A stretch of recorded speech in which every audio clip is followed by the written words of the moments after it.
participación del licenciado experto en economía, Francisco Abarca Escamilla, derivado de esta problemática y esta crisis mundial. Él periódicamente, y en su momento le agradecimos su atención, su puntualidad y todo su conocimiento para explicar en términos que usted pudiera entender y que se diera cuenta de la magnitud de este problema. En relación a esto, hoy iniciamos 2010 y con ello también el mismo compromiso, la misma dedicación, y por supuesto seguimos agradeciéndote, licenciado, por toda la paciencia que nos tienes, y que esto lo hacemos cada 2-3 meses, dependiendo cómo esté avanzando o cómo se estén moviendo los números, y que al final de cuentas pues a todos nos afecta. ¿Cómo está? Buenas noches. ¿Qué tal, Memo? Buenas noches, gracias por la invitación. Antes de iniciar, ¿cómo se la pasó? ¿Cómo entró este año? Muy bien, afortunadamente. Bien, ¿y qué nos pinta para México, en lo que o la economía mundial? Bueno, yo quisiera compartir con ustedes cuál es la opinión de los especialistas, no solamente la mía. Hay un consenso entre los analistas del sector privado, en el sentido de que este año que comienza tendrá un crecimiento, es decir, ya no tendremos la caída que observamos el año pasado. El crecimiento que se espera es un crecimiento del orden del 2,5% al 3%. Pero yo aquí quiero hablar de qué es lo que va a suceder con el nivel de bienestar de nosotros. Sí. En primer lugar, el hecho de que tengamos un crecimiento del 3%, si tomamos en cuenta que el año pasado, este que dejamos, tuvimos una caída la mayor de la historia moderna, de entre un 7,5% y un 8%, que esto significó caída en los ingresos, caída en el empleo, caída en el nivel de bienestar de todo el país. Y si ahora los pronósticos hablan de que el país de nueva cuenta empezará a crecer, la tasa a la que están señalando de un 3% como máximo, va a significar que del pozo donde caímos, apenas vamos a avanzar la mitad del camino de lo que se cayó, de lo que se perdió. O sea que vamos a necesitar al menos 2 años para estar en el mismo nivel de bienestar del que tuvimos precisamente el año anterior.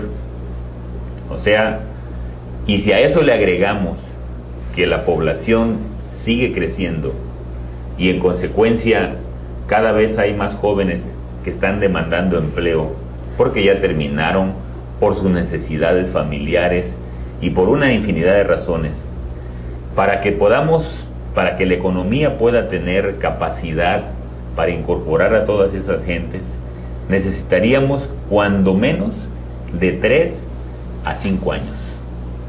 O sea, el nivel de bienestar lo tenemos que posponer todo ese tiempo. Así es que, si bien es buena noticia el que nos digan que vamos a crecer el próximo año, este año, que vamos a tener un crecimiento, si lo matizamos a la luz de todo lo que pasó, de lo que se observó el año pasado, pues sí, es una buena perspectiva, pero se requieren esfuerzos adicionales para poder lograr el mismo nivel de bienestar de hace un año. ¿Estos esfuerzos adicionales tendrían que venir solamente del gobierno o también de la parte del ciudadano? Bueno, yo quiero comentar lo siguiente.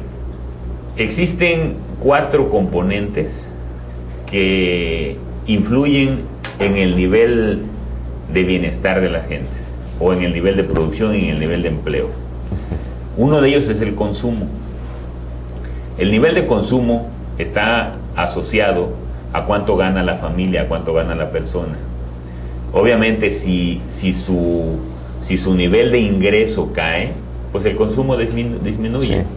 Y cuando el consumo disminuye, es muy difícil que crezca el nivel de producción o que crezca el nivel de empleo. Por otro lado, está asociado también al nivel de inversión. Y la inversión tiene que ver con lo que hace el gobierno y con lo que hacen los particulares.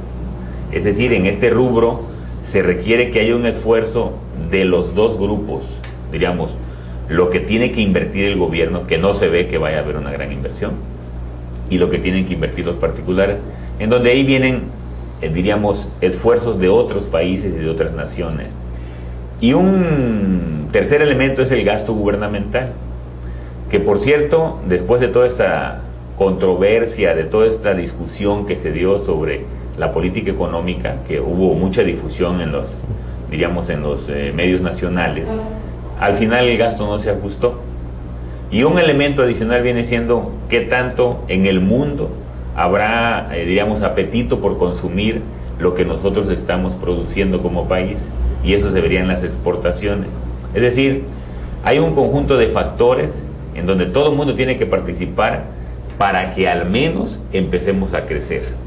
Y aquí se requiere, diríamos, un buen manejo del gobierno, en donde haya, y todo el mundo lo está pidiendo a gritos, un cierto nivel de transparencia en sus gastos, un cierto nivel de honestidad, que no haya tanto robo, como todo el mundo sabemos existe en todos los niveles de gobierno, que tengamos cierta pulcritud en el manejo del gasto público.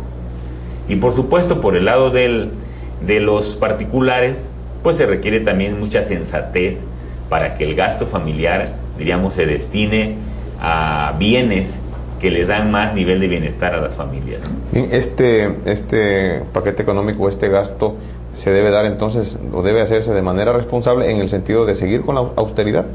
Sí, aunque aquí hay un problema muy serio, diríamos. En primer lugar, tenemos que condenar el hecho de que se haya presentado un alza de impuestos tan fuerte, y obviamente este incremento absurdo que se da a los bienes públicos, particularmente el caso de la gasolina, porque en un ambiente como eso, el poder de compra de los particulares disminuye considerablemente. Es decir, ya para la cuestión de los precios de los productos básicos, estamos encontrando que hay una cascada impresionante, a pesar de que vamos empezando el año. ¿Por qué? Porque se está hablando de que el precio de la gasolina va a subir, como lo ha hecho, pero ahora a una mayor velocidad. Se está hablando de que los impuestos son cada vez mayores. Se está hablando de que no hubo austeridad, o no se apretaron el cinturón, como se dice, en los altos niveles de gobierno. Y bueno, lamentablemente todo eso influye para que no se presente la recuperación que todo el mundo estamos deseando de manera rápida.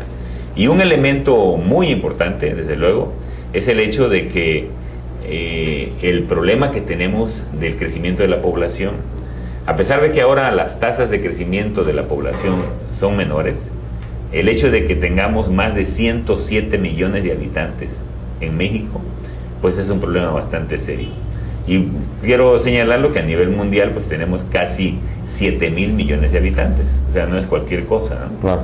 Así es que el encontrar una fórmula que te permita abatir el nivel de pobreza, que por cierto aquí se habla de que de cada 2 habitantes en México, uno de ellos es pobre, o sea que tiene niveles de ingreso inferiores, y que de cada 5 habitantes, uno de ellos está en pobreza extrema, te habla de una situación de vida difícil en el país.